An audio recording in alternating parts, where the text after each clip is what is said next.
এগুলো হচ্ছে কাঁঠালের পিঠা বানালাম, ভাবলাম যে শেয়ার করি আপনাদের সাথে। দেখুন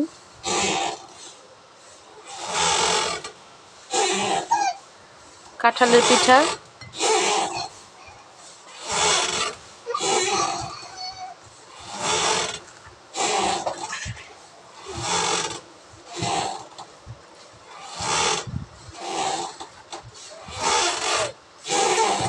চাইলে আপনারা এরকম করে কাঁঠালের পিঠা বানিয়ে খেতে পারেন, খেতে কিন্তু খুব মজা লাগে।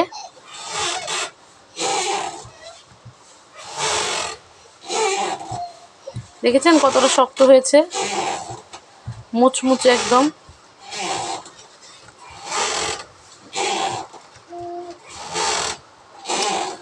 ভিডিওটা ভালো লাগলে লাইক কমেন্ট শেয়ার করবেন।